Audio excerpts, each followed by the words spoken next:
जीवन के उमंग में उस जीवन को ना भूलें जो सुख के बाद आएगा।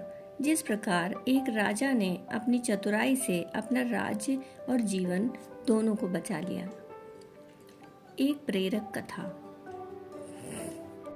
एक राज्य के लोग 1 साल के बाद अपना राजा बदल लेते थे। राजा को हटाने के दिन जो भी व्यक्ति सबसे पहले शहर में आता था उसे ही नया राजा घोषित कर दिया जाता था। पहले वाले राजा को सैकड़ों मील में फैले जंगल के बीचों बीच छोड़ आते थे जहाँ खूंखार जानवर थे। बेचारा अगर खूंखार जानवरों से किसी तरह अपने आप को बचा लेता तो भूख प्यास से मर जाता। ना जाने कितने ही राजा ऐसे ही 1 साल तक राज करने के बाद जंगल में जाकर मर गए। एक बार राज्य में एक नौजवान किसी दूसरे राज्य से आया। वह इस राज्य के नियम से अनजान था। लोगों ने आगे बढ़कर उसे बधाइयाँ दी और बताया कि आपको इस राज्य का नया राजा चुन लिया गया है। नए राजा को बड़े मान शान के साथ राजमहल में ले जाया गया। वह हैरान भी था और खुश भी।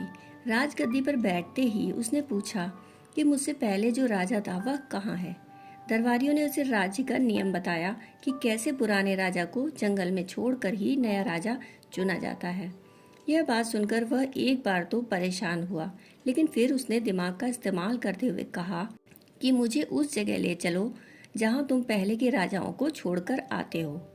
दरबारियों ने सिपाहियों को साथ लिया और नए राजा को वह जगह दिखाने जंगल ले गए। राजा ने अच्छी तरह उस जगह को देखा और वापस आ गया। अगले दिन उसने सबसे पहला आदेश दिया कि मेरे राजमहल से जंगल तक एक सड़क बनाई जाए। जंगल के बीचों बीच एक खूबसूरत राजमहल बनाया जाए जहां पर हर तरह की सुविधा मौजूद हो। राजमहल के बाहर खूबसूरत बाग बनाया जाए। राजा के आदेश का पालन किया गया। जंगल में सड़क और राजमहल बनकर तैयार हो गया। 1 साल के पूरा होते ही राजा ने दरबारियों से कहा कि अपने नियम का पालन करो और मुझे वहां छोड़ाओ जहां राजाओं को छोड़कर आते थे। दरबारियों ने कहा कि महाराज, आज से यह नियम खत्म हो गया क्योंकि हमें अब एक अक्लमंद राजा मिल गया है। वहां तो हम उन बेवकूफ राजाओं को छोड़कर आते थे जो 1 साल की राजशाही के मजे में बाकी की जिंदगी को भूल जाते।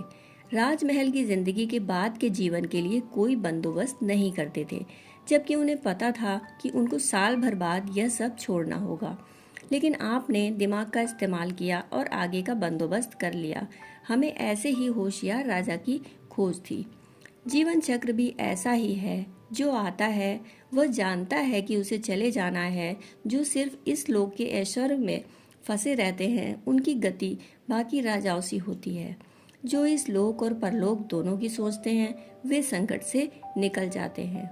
इस लोक के सुख को अपनी जरूरत से प्राप्त करने में तो जुटे ही रहते हैं। परलोक भी सुधारना है तो नेक कर्म करते रहिए।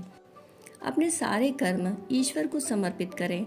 जमा खाता रखिए और स्मरण करते रहिए कि आपके नेक कर्म ज्यादा जमा हुए हैं या बुरे कर्म, क्योंकि गति उसके अनुरूप ही होगी।